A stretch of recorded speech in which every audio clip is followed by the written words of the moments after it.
चलिए हम लोग स्टार्ट करते हैं आज का lecture. Let we start today's lecture and that is क्रॉनिंग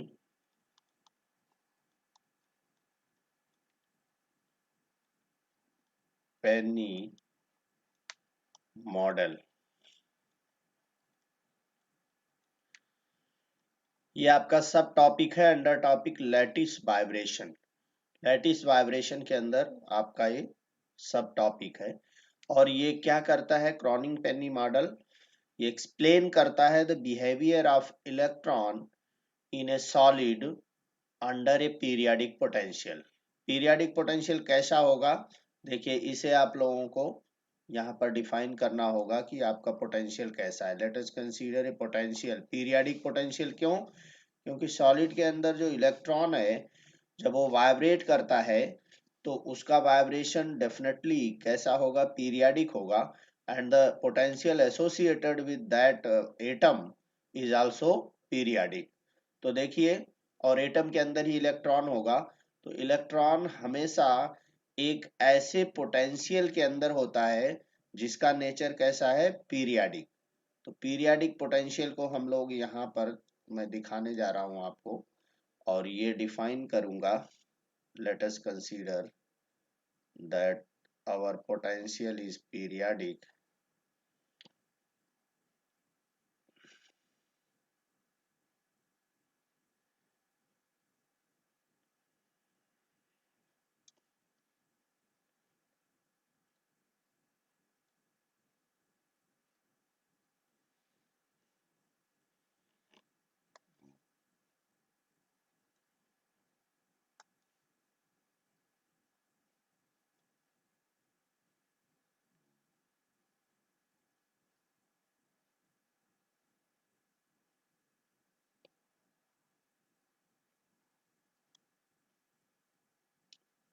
This is V naught maximum value of potential. This is Vx, right? And here it is x.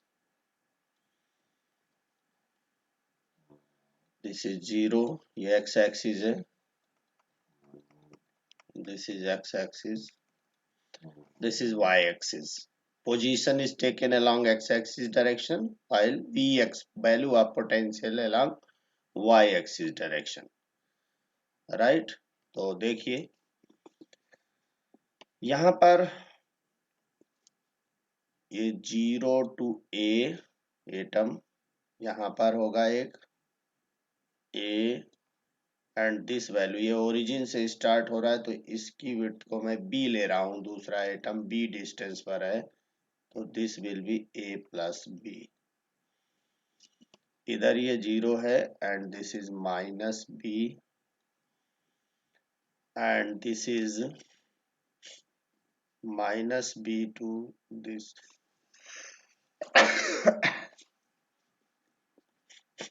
ये value होगी आपकी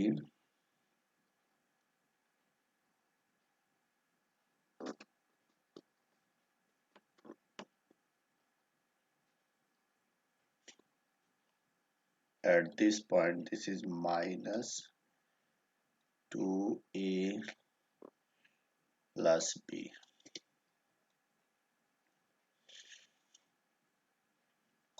दिस इज, देखिए ये पोटेंशियल डिफाइन कैसे है।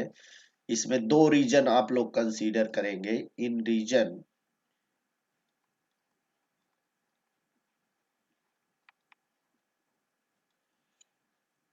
Zero to a, 0 to a mean in this region say electron is here, एक कोई electron है ith electron in this region potential, your potential Vx is equal to 0। ये डिफाइन कर रहे हैं आप अपने पोटेंशियल पीरियाडिक पोटेंशियल को, ठीक है। And in region this region minus b to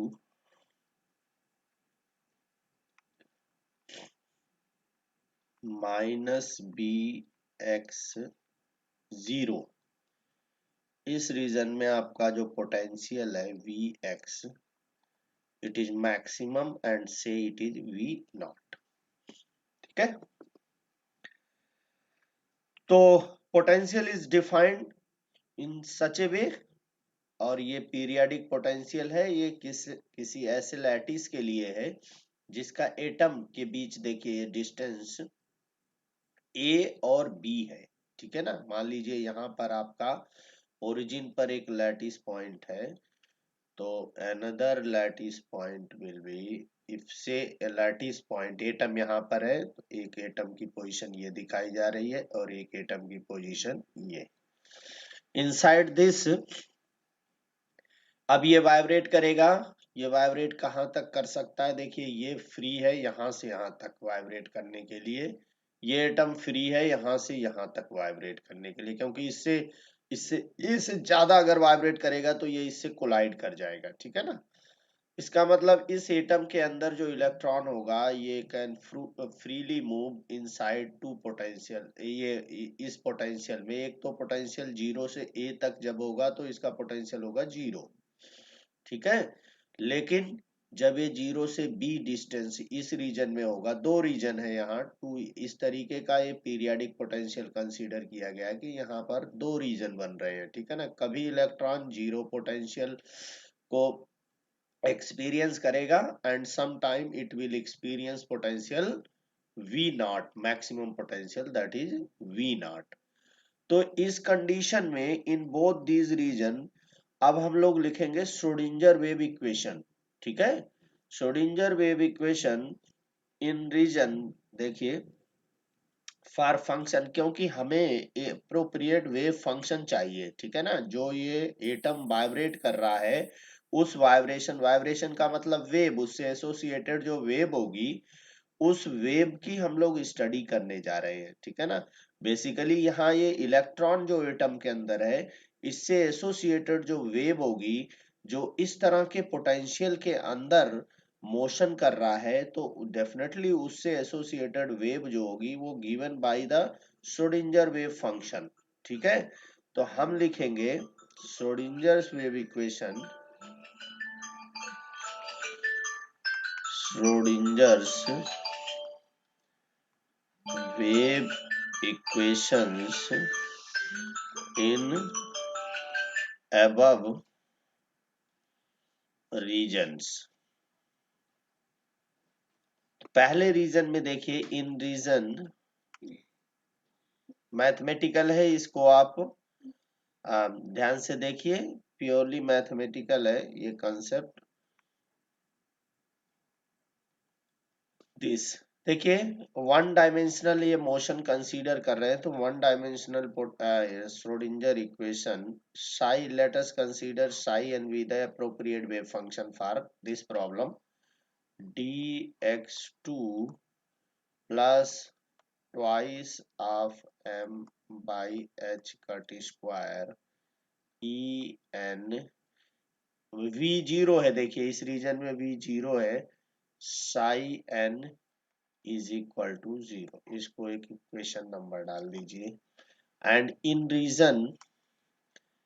reason minus b x greater than to minus b and less than 0, in this region your Schrodinger equation will be d2 psi n dx2 plus twice m h cut square e n, potential कितना है v not, right, psi n is equal to 0।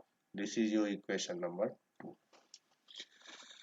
we have written equation 1 in region x is equal to x greater than 0 but less than a, Schrodinger equation, equation number 1 in region minus b to 0, the Schrodinger equation 2, right, in which potential is v naught।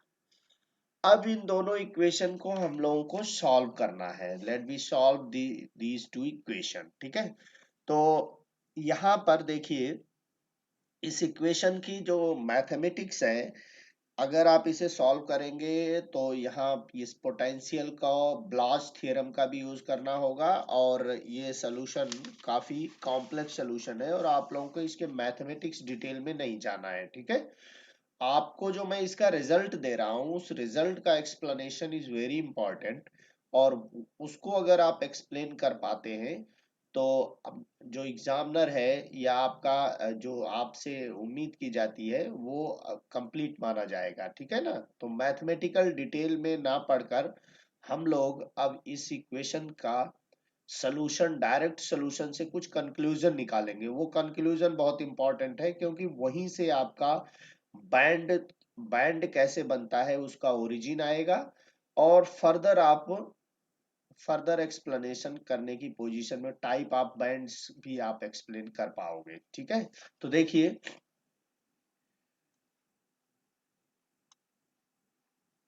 अब देखिए, हमने यहाँ पर electron की energy को En consider किया है, ठीक है ना। इज वेरी, ये क्या है, ये स्मॉल है En, ये इलेक्ट्रॉन की एनर्जी है in nth state, energy state, right.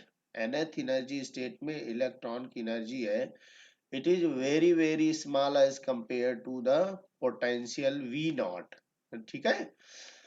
इसमें इसका मतलब है कि particle inside a potential well वाली कंडीशन बनेगी, ठीक है। And assuming that b tend to zero, ठीक है ना, V nought zero, assuming that V tend to zero, potential becomes infinite. B tend to zero पर वी नॉट बिकम्स इनफाइनाइट, ऐसा assume करके हम लोग चलेंगे। Cronin and Penny obtained the following condition for the allowed wave function on solving the above। जब आप solve करेंगे तो देखिए, ऑन सॉल्विंग यहां लिख देना, on solving equations 1 and 2, 1 and 2 equation को जब आप सॉल्व करेंगे, you will get this condition, that is very important। m v naught b over h cut square alpha sine alpha a plus cos alpha a is equal to cos k a. अब इसमें alpha क्या है, where alpha is a constant and value of this is nothing but this is 2 M,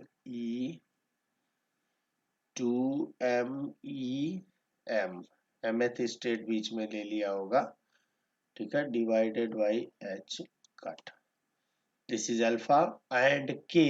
इसमें एक दूसरा constant भी आया है, ये तो जानते हैं लैटिस कांस्टेंट है, ठीक है ना। अल्फा जहां पर ये वैल्यू है, ये b is also the lattice constant, right. दूसरा ये इंटर एटॉमिक डिस्टेंस है एक्चुअली, ए और बी ऐसे बोले तो ज्यादा सही होगा। एच भी जानते हैं, V A maximum value of periodic potential है। मास जो पार्टिकल है, इलेक्ट्रॉन है तो इलेक्ट्रॉनिक मास है। के यहाँ पर है, के वेव वेक्टर है, के is wave vector, wave vector या प्रोपेगेशन वेक्टर दोनों बोल सकते हैं, और इसकी वैल्यू आप लोग जानते हैं, k is equal to twice pi by lambda, किसी वेव के लिए ये वैल्यू होती है, ठीक है।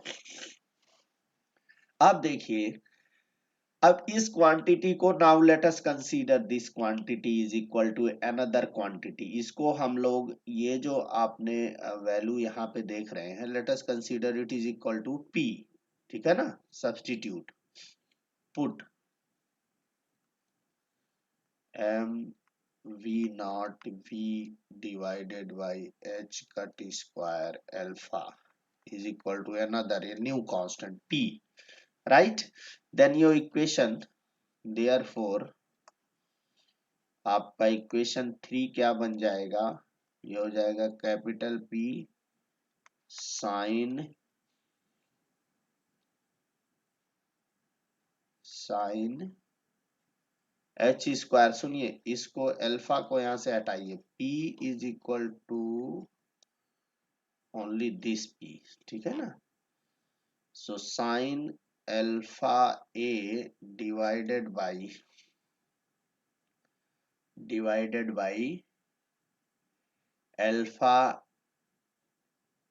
अल्फा ए, यहाँ पर ए और ले लीजिए, ठीक है। तो ये हो जाएगा अल्फा ए, इस फॉर्म में रखना चाह रहे हैं। P को आप m V nought b a divided by h cut square ले लेंगे, and if you put this value here, देखिए ए से यहाँ मल्टीप्लाई करना होगा आपको, ए से, तो ए से यहाँ भी मल्टीप्लाई करना होगा। तो अल्फा और ए को छोड़ करके बाकी जो क्वांटिटी है उसको आप कैपिटल P रख लीजिए, ठीक है। प्लस इसको सिंपल करने के लिए और एक अनदर, ये देखिए ये सारी वैल्यू कांस्टेंट है, ठीक है ना। For a particular case V nought constant, mass of the electron constant, V is constant, interatomic distance this is also constant, h Planck constant ये भी कांस्टेंट है। cos alpha a is equal to cos k, this is very important equation, ये बहुत ही important equation है। और इस equation की help से इसका हम लोग ग्राफ ड्रा करेंगे, और इसका जब आप ग्राफ ड्रा करेंगे वहां से जो रिजल्ट आएगा that will be very beneficial, वो बहुत ही इंपॉर्टेंट होगा। और उसी ग्राफ को आप लोगों को समझना है, तो you must have to remember this equation is actually solution of two Schrodinger's equation written in two different regions. दो डिफरेंट रीजन में जो इक्वेशन लिखे गए थे श्रोडिंजर इक्वेशन, उन्हीं का ये सोल्यूशन है according to Kronig Penney model. By considering some condition, एक कंडीशन ली गई थी कि En is very very small in comparison to potential V not, ठीक है ना। एंड और दूसरा B tend to zero, potential जब B टेंड करता है जीरो को, B small b, this small b when tend to zero, then V naught becomes infinite. इसको एज्यूम करके हम लोगों ने, क्रॉनिंग पेनी ने ये सॉल्यूशन, उन्होंने ये सॉल्यूशन प्राप्त किया, दे ऑब्टेन दिस सॉल्यूशन। और अब इसका मैं ग्राफ आप लोगों को बताने जा रहा हूं, that is very important. Let me draw the graph of this solution. Solution is what, हमारे पास देखिए, अब ये आपके पास जो इक्वेशन है, you have equation P sine alpha a by alpha a, sine a by a की form, plus cos of alpha a is equal to cos k a, right. देखिए, put this value यहाँ पर, इसको is equal to, let us consider this is equal to y, ठीक है, this is equal to y। और इसको graph draw कीजिए, तो ये ट्रिग्नोमेट्रिक फंक्शंस हैं। तो ट्रिग्नोमेट्रिक फंक्शन में बेसिकली इनके एंगल, एक्स एक्सिस पर वैल्यू ली जाएगी इनके एंगल की, और वाई एक्सिस पर देखिए ये, this is your y axis, y is equal to P sine, इस डायरेक्शन में आप ले रहे हैं, P sine alpha a divided by alpha a plus cos alpha a along this direction, ठीक है। अब along x axis direction, this is your x axis, ठीक है, this is minus x axis, so this is minus y axis। सबसे पहले देखिए, ये जो y आपने कंसीडर किया, ये किसके बराबर है, cos a के बराबर है, cos के a। और cos की आप मैक्सिमम वैल्यू जानते हैं कि cos की मैक्सिमम वैल्यू +1 और मिनिमम वैल्यू -1 होती है। तो यहां से ये बात क्लियर हो जाती है कि ये y की जो वैल्यू होगी, y की वैल्यू वो cos अल्फा, अगर इसकी वैल्यू को देखा जाए, केवल एक टर्म की वैल्यू देखा जाए, तो ये value, this value will be in between +1। एक टर्म, एक टर्म को लेकर के मैं बात कर रहा हूं।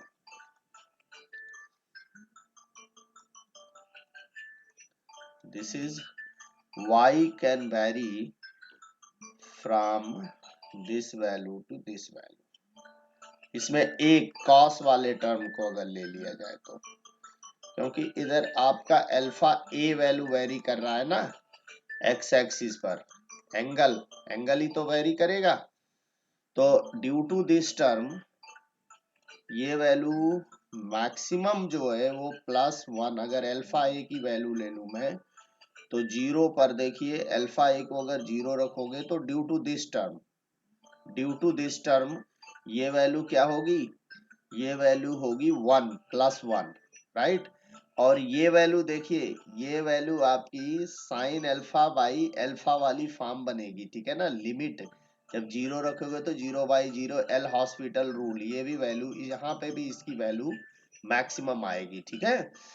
तो एट 0 आपको पहले इसको +1 और -1 को दिखा दीजिए, -1। कॉस्ट का टर्म तो इसी के अंदर वेरी करेगा। कॉस्ट अगर होता तो ये +1, केवल अगर ये एक टर्म होता तो ये वैल्यू इसके अंदर वेरी करती, ठीक है ना। दोनों हार्मोनिक फंक्शन है, पीरियाडिक फंक्शन है, इसका जो सोल्यूशन आया है वो पीरियाडिक आया है, ठीक है। तो अभी आप देखेंगे कि इसका जो सोल्यूशन आएगा वो कैसा आएगा। अब इसकी वजह से आप देखिए ये टर्म की वैल्यू मैक्सिमम होती है एट दिस पॉइंट। अल्फा ए जब 0 होगा तो इसकी वैल्यू मैक्सिमम आएगी। तो देखिए इसका ग्राफ जो होगा, इसका ग्राफ ऐसे आएगा।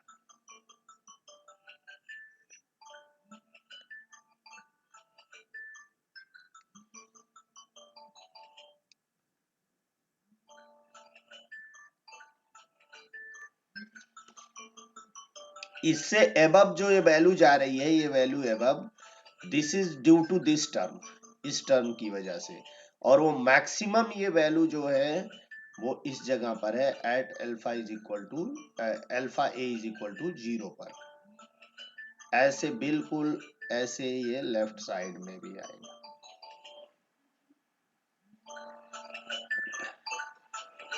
लाइक दिस,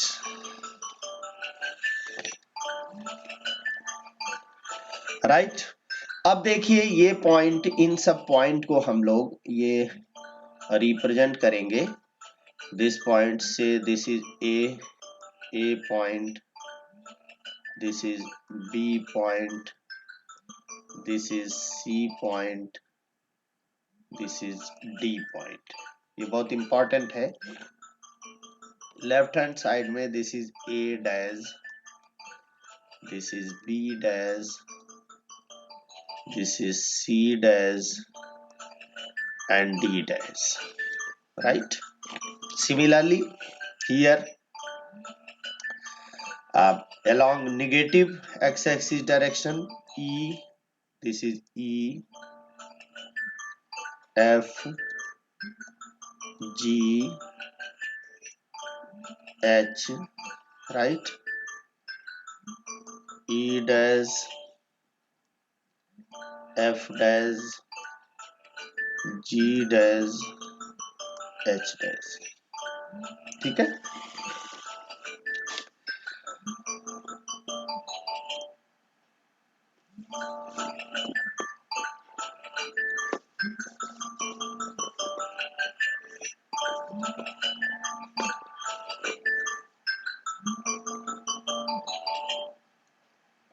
अब देखिए इसमें, इस ग्राफ में ये यहां पर ये वैल्यू ए है, ठीक है। ए मींस दिस वैल्यू, यहां से एक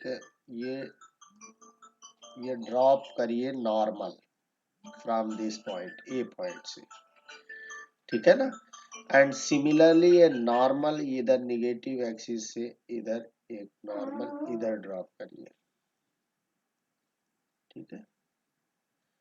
this point will be P, इसका P नाम दे दीजिए, और this will be your pi. इसके बीच में ये जो रीजन है, ये जो थिक लाइन में दिखा रहा हूं, you will get solution only up to this reason.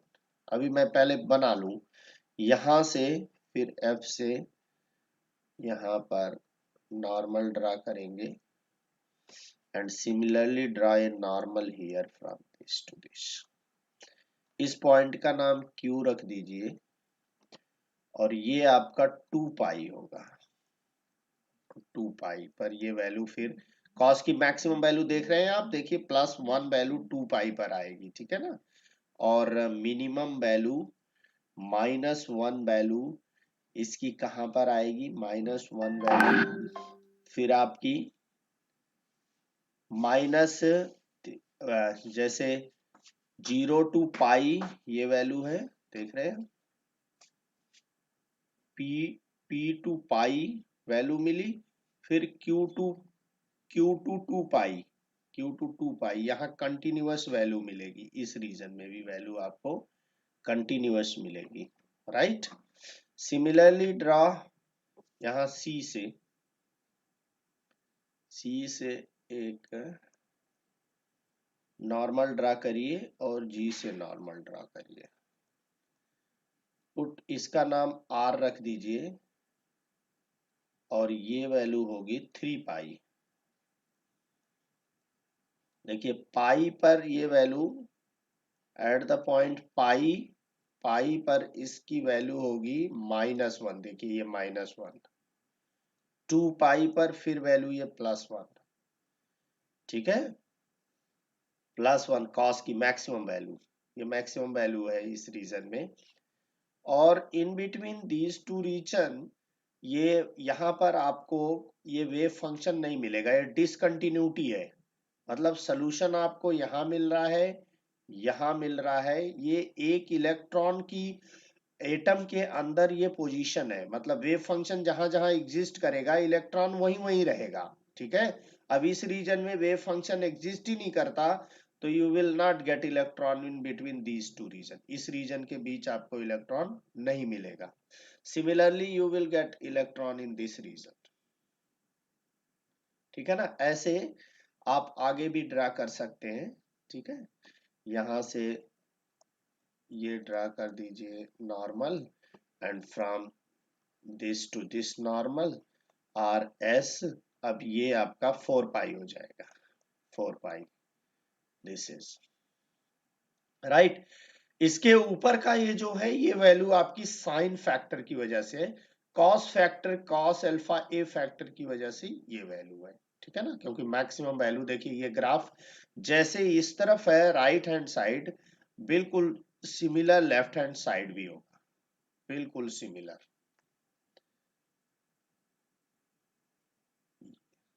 इस रीजन में होगा इलेक्ट्रॉन, सिमिलरली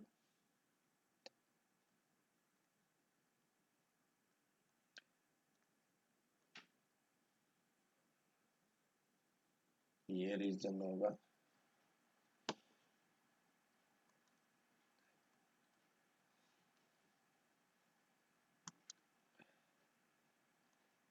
यहां से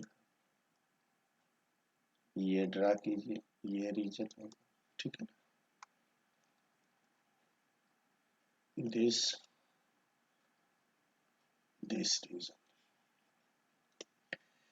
देखिए ये जो रीजन आपको दिखाई दे रहे हैं अब इसको बहुत ध्यान से समझिएगा कि यही वो अलाउड रीजन है। ये एक एटम के अंदर एक इलेक्ट्रॉन के बारे में बात किए कर रहा हूं मैं, ठीक है ना, जबकि एटम का क्लासिकल पिक्चर आप लोग जानते हैं कि ये न्यूक्लियस होगा, और इसके चारों तरफ बहुत सारी ऑर्बिट्स होंगी, ठीक है, ऐसे बहुत सारी ऑर्बिट्स होंगी, और इसमें इलेक्ट्रॉन, जैसे इसमें आप लोग जानते हैं 2 इलेक्ट्रॉन्स, राइट, 2 इलेक्ट्रॉन्स हियर, ये क्लासिकल पिक्चर बता रहा हूं मैं आप लोगों को। फिर 8 इलेक्ट्रॉन्स, जबकि क्वांटम मैकेनिक्स के हिसाब से कुछ और होता, मान लीजिए सोडियम एटम है, तो ये सोडियम एटम हो गया आपका, ठीक।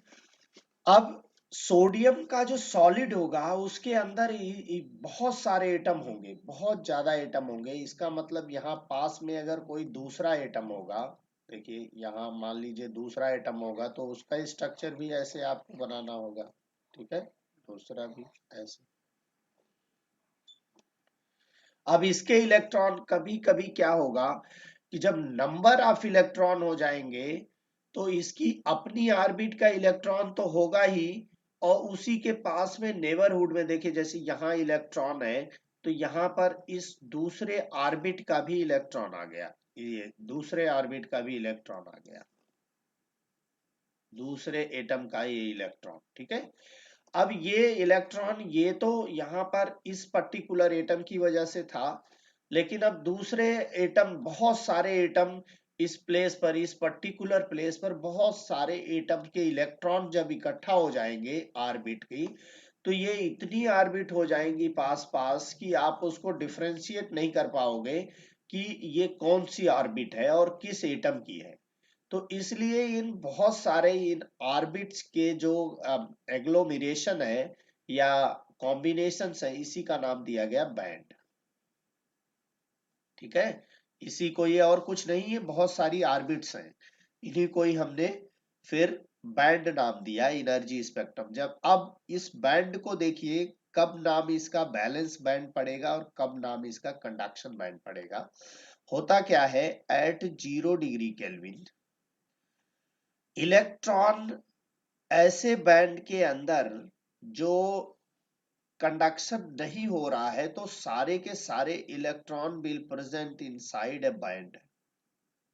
जिस बैंड में जनरली ये जब होता है जब आपका टेम्परेचर बहुत लो हो, ठीक है ना, टेम्परेचर बहुत लो हो, तो वो बैंड जो कंप्लीटली फिल्ड बैंड है, ये कंप्लीटली फिल्ड बैंड है, ठीक है ना, इसका नाम हो जाता है balance band, balance band, right.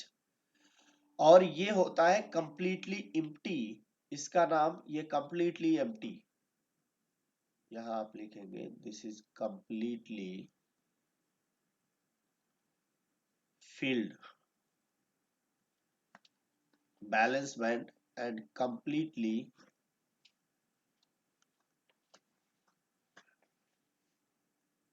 empty, this is called conduction band।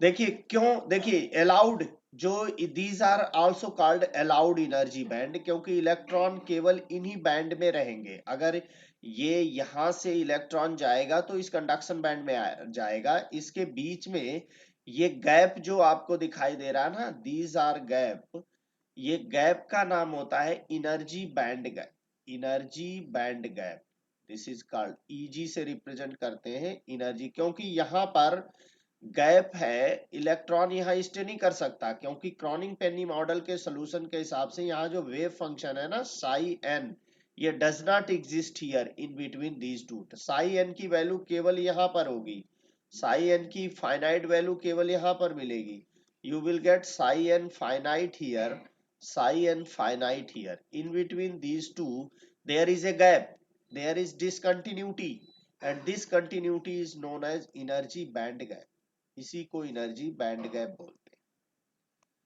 ठीक है। अब देखिए on the basis of the value of this Eg हम किसी सॉलिड को क्लासिफाई कर सकते हैं कि whether this solid is metal, metal या कंडक्टर है। अगर Eg की वैल्यू हो जाए 0, मतलब दोनों बैंड एक दूसरे से मिलते हुए हो, मतलब there is no gap between the bands, band के बीच में कोई गैप नहीं हो, Eg 0 हो, तो वो सब होते हैं कंडक्टर, ठीक है। और इस Eg की वैल्यू, एनर्जी बैंड गैप की वैल्यू अगर order of 1 electron volt, 1 electron volt के आसपास हो, तो ये होते हैं semi conductor, semi conductor. If it is Eg is equal to or greater than 5 electron volt, ये आपके 5 कुछ बुक में 4 भी मिलेगा, 4 to 5 इलेक्ट्रॉन वोल्ट से अगर ग्रेटर है तो दिस इज कॉल्ड इंसुलेटर। ठीक है ना। This is the classification of solid on the basis of band theory. सबसे पहले तो बैंड थियरी समझिए कि ये बैंड की ओरिजिन कहाँ से आई है। तो इसका एक मैथमेटिकल मॉडल मिला दिया गया था, किसके द्वारा? क्रॉनिंग एंड पेनी के द्वारा। ठीक है ना। तो क्रॉनिंग एंड पेनी का जो मॉडल है ये कैसा है? मैथमेटिकल मॉडल है। क्रॉनिंग पेनी मैथमेटिकल मॉडल। इसके लिए इन्होंने क्या किया?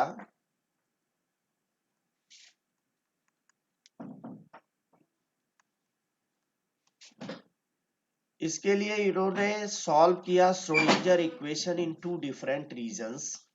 एक रीजन वहां जहां पे पोटेंशियल 0 और एक रीजन वो जहां पे पोटेंशियल मैक्सिमम था। After solving those 2 equations finally we have get this solution. और इस सोल्यूशन का जब हम लोग ग्राफ ड्रा कर रहे हैं, ये ग्राफ देखिए, इसको बहुत अच्छी तरह से समझिए। इस ग्राफ में दो टर्म है, एक तो कोसाइन टर्म है, कोसाइन टर्म भी कैसा होता है? पीरियाडिक। और दूसरा टर्म साइन साइन टर्म है, this is also periodic. So the result will definitely be periodic. लेकिन पीरियड कैसे वेरी करेंगे? देखो, वो इस टर्म की वजह से इसकी मैक्सिमम वैल्यू पहले देखी गई, कहां से कहां तक कॉस होगा। फिर साइन की वैल्यू को, इस वैल्यू को, ये साइन ए बाई ए की फॉर्म है, इसको सॉल्व किया गया तो मैक्सिमम वैल्यू यहां पर है। ये ग्राफ आपको मिल गया लाइक दिस। अब बात आई कि हम लोग इसको दिखाएं कि कहाँ कहाँ इलेक्ट्रॉन किस किस जगह रह सकता है। ठीक है ना। तो वी हैव फाउंड दैट कि ये पॉइंट के बीच में जो वेव फंक्शन की वैल्यू है वो एग्जिस्ट करती है, फाइनाइट आती है, but in between these 2 point यहाँ पर वेव फंक्शन एग्जिस्ट नहीं करता है। ठीक है ना। तो ये तो बन गया गैप। और जहां पर वेव फंक्शन है मतलब वहां इलेक्ट्रॉन है। जहां पर इलेक्ट्रॉन है वो बहुत सारे इलेक्ट्रॉन, एक एटम का केस हम लोगों ने कंसीडर किया। जब बहुत सारे एटम होंगे तो डेफिनेटली वहां पर क्या होगा? एक एनर्जी बैंड बन जाएगा। ठीक है ना। तो this is called energy band. अब ये एनर्जी बैंड भी अगर आपका कंप्लीटली फिल्ड है तो उसका नाम होगा बैलेंस बैंड, और ये क्या बिलो होगा। और अगर वो एम्प्टी है, एम्प्टी एट 0 डिग्री केल्विन, तो we will call it conduction band. अब देखिए इस इलेक्ट्रॉन को, अब ये टेम्परेचर तो बहुत ही स्मॉल टेम्परेचर और नॉट अटेनेबल टेम्परेचर है। अगर आप रूम टेम्परेचर की बात करेंगे तो ना तो ये कंप्लीटली फिल्ड होता है, ना ही ये कंप्लीटली एम्प्टी, ये पार्शियली फिल्ड होता है। मतलब इलेक्ट्रॉन यहां से कहा जाएंगे? इस बैंड में, और जो वैकेंसी क्रिएट करेंगे यहाँ पर, उस वैकेंसी को नाम देंगे हम लोग होल्स। राइट। तो एट रूम टेम्परेचर जनरली ये भी पार्शियली फिल्ड होता है और ये भी पार्शियली फिल्ड होता है। ठीक है ना। तो ये ओरिजिन, यहां से आप इसकी ओरिजिन को बता सकते हैं कि how this these bands are originated in solid. फिर आप on the basis of this energy band gap you can classify your solid. आपको जो सॉलिड दिया गया है वो सॉलिड कैसा होगा? कंडक्टर होगा तो ये दोनों ओवरलैप कर रहे होंगे, conduction band and valence band will overlap and there will no energy gap between these two bands.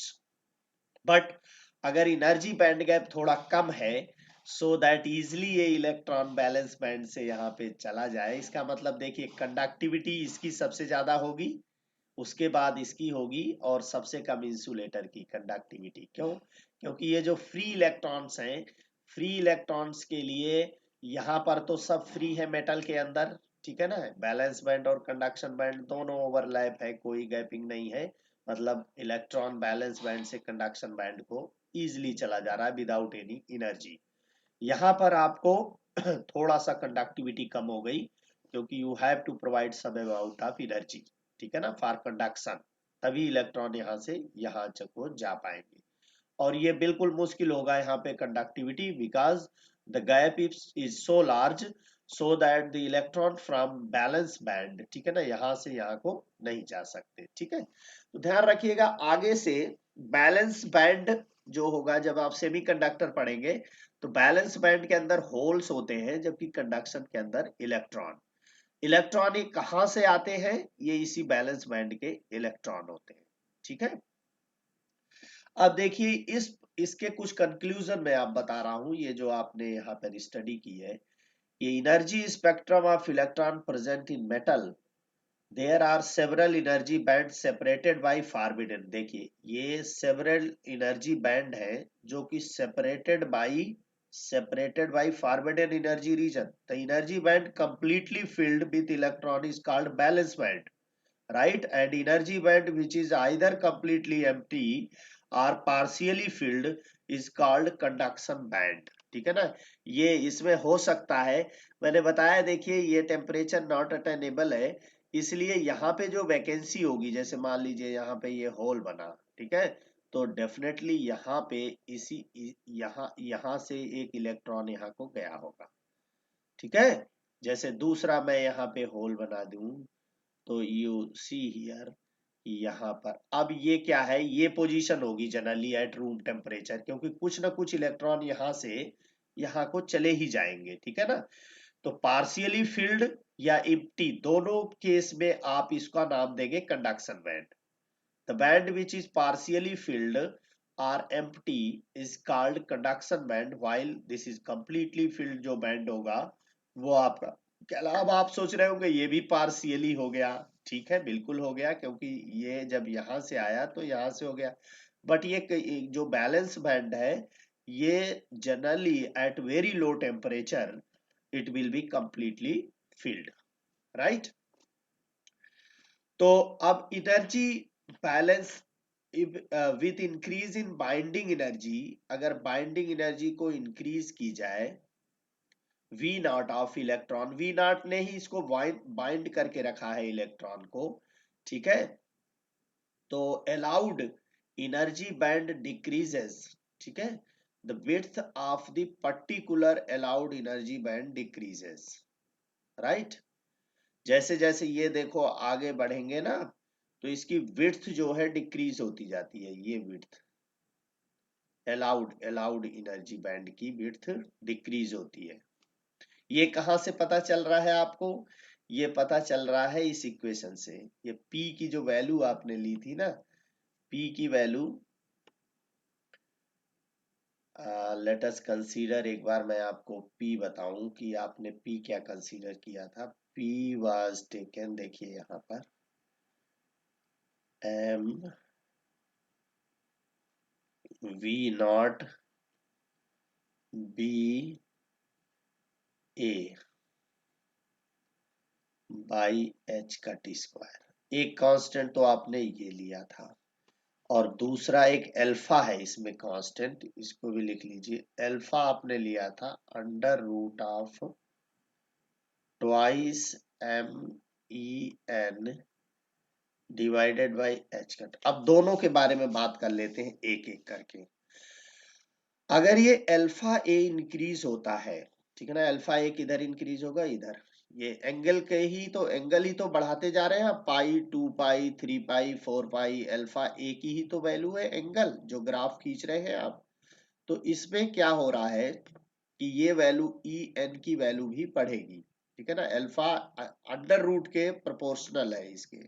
Width of energy value increases, allowed energy value की इंक्रीज, मतलब ये वैल्यू जो है स्मॉल वैल्यू के लिए छोटी होगी, फिर उससे बड़ी होगी, फिर उससे बड़ी होगी, ये वैल्यू बढ़ती जाएगी। ठीक है ना, अलाउड एनर्जी वैल्यू, ये तो अल्फा का इफेक्ट है।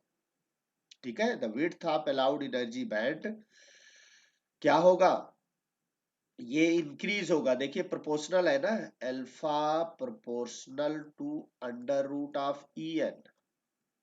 सो when you increase this alpha, जब आप इस अल्फा को इंक्रीज करेंगे तो एनर्जी ये भी बढ़ेगी। Allowed energy value E an electron की अलाउड एनर्जी वैल्यू है, ये पहले छोटा होगा, फिर उससे बड़ा होगा, फिर उससे बड़ा होगा, फिर उससे बड़ा, ये बढ़ता जाएगा अलाउड एनर्जी रीजन। ये तो अल्फा का वेरिएशन है। दूसरा, विथ इंक्रीज इन, इसके बढ़ने पर देखिए अगर ये V नॉट की वैल्यू, ये बाइंडिंग एनर्जी कहलाती है, इसी ने इलेक्ट्रॉन को रोक करके रखा है, ठीक है।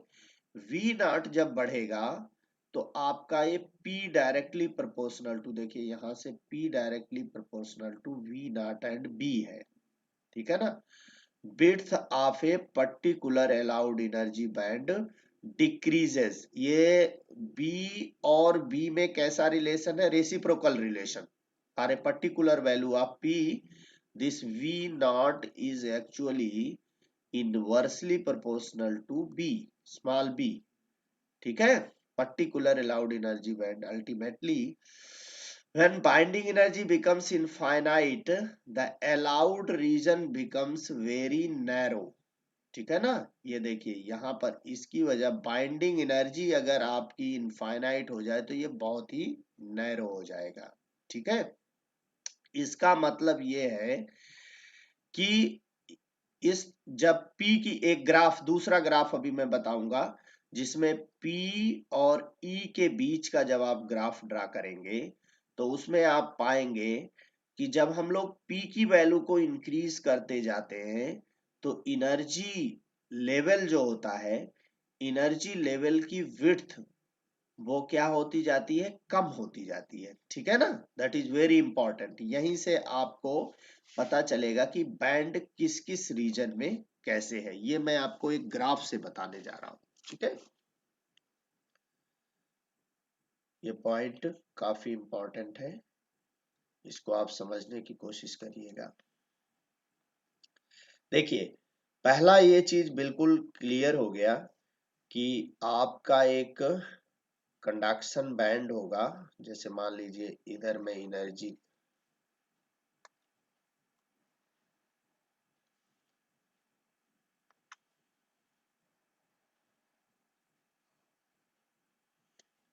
इधर मैं इलेक्ट्रॉनिक एनर्जी इन क्रिस्टल, कोई क्रिस्टल है, इधर एनर्जी अगर ले लूं, ठीक है, तो अप टू सर्टेन डिस्टेंस ये आपका दिस वैल्यू, ये जो बैंड है it will call balance band. फिर एक गैप आएगा और इस गैप के बाद इसके ऊपर का जो लेवल होगा that level will call conduction band, and in between these two bands there is energy band gap। ये तो क्लियर है, ठीक है। अब जब इस बैंड के स्ट्रक्चर को आप बनाने चलोगे एटम को, तो देखिए इसकी शेप कैसे बनेगी। अब हम लोग जो ग्राफ ड्रा करने जा रहे हैं, let me draw a graph between,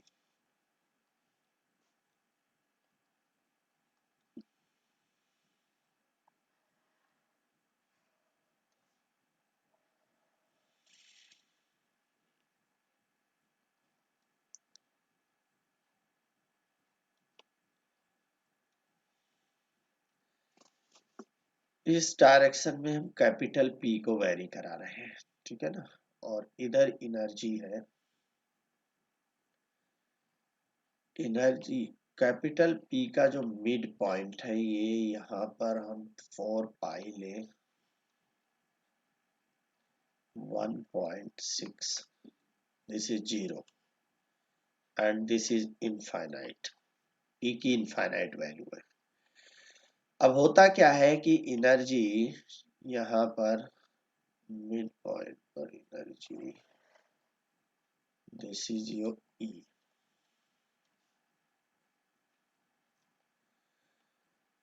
यहां से जब आप बैंड को बनाएंगे, बैंड की क्या होता है कि इसकी शेप, जैसे जैसे जैसे हम लोग इधर जाते हैं इनफाइनाइट, P इनफाइनाइट की तरफ, वैसे वैसे इस एनर्जी बैंड गैप का शेप ये डिक्रीज होता, मतलब इसकी विड्थ डिक्रीज होती जाती है, ठीक है ना। क्यों, क्योंकि V नॉट आपने देखा था कि P जो है ये directly proportional to this and this is inversely proportional to 1/B, ठीक है ना, दिस इज बाइंडिंग एनर्जी। ये विड्थ के क्या है, इसकी जो विड्थ है बैंड गैप की उसके इनवर्सली प्रोपोर्शनल है। तो P की वैल्यू जैसे इस बाइंडिंग एनर्जी को बढ़ाओ या P को बढ़ाओ, जब इसको इनफाइनाइट करोगे तो देखिए पहले ये इसकी विड्थ ये थी और अब इसकी विड्थ क्या हो गई, ये हो गई। ठीक है ना, ये ऐसे थोड़ा सा सीधा हो गया, ये ऐसे नहीं होगा। ठीक है ना, इसको जो शेप मैंने बनाया था वैसे ही होगा। दूसरा वाला इससे और ऊपर जाओगे तो आप थोड़ी सी विड्थ इसकी और ज्यादा हो जाएगी, बट यहाँ से ये विड्थ इसकी डिक्रीज हो रही होगी, यहाँ से इसकी विड्थ, ये दूसरा आ गया। ऐसे ही ये थर्ड हो गया। ठीक है, अब देखिए अगर मान लीजिए कोई लाइन यहां से आप ड्रा करें, ठीक है, तो यू विल गेट कि ये वैल्यू यहाँ पर, दिस वैल्यू, ये गैप है, this value is actually energy band gap. यहाँ पर ये जो इम्प्टी दिखाई दे रहा है ना खाली, ये गैप है, दिस इज गैप। और ये अलाउड वैल्यू है, this is allowed, this is allowed. फिर gap, this is allowed, right. तो this is how energy spectrum with the binding energy V naught, ये वी नॉट और ई के साथ आपका वेरिएशन है। तो ध्यान रखिए जैसे जैसे ये वी नॉट या पी बाइंडिंग एनर्जी जैसे जैसे बढ़ेगी, ठीक है ना, बाइंडिंग एनर्जी इंक्रीज होने का मतलब होता है एनर्जी बैंड गैप डिक्रीज होना। ये इस ग्राफ में यही शो किया जा रहा है। ठीक है, तो ये गैप समझ में आ गया होगा। क्लासिफिकेशन मैंने आप लोगों को बता दिया है कैसे होगा। ठीक है, तो क्रॉनिक पेनी मॉडल इतना अगर आप समझ रहे हैं तो बहुत कुछ है। इसमें एक छोटा सा टॉपिक बच रहा है जो मैं आप लोगों को effective mass of electron and concept of hole, ये कल कराऊंगा।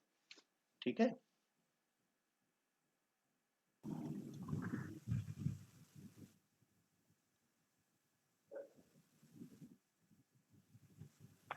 और सर जो पीछे के बचे हुए टॉपिक हैं सर वो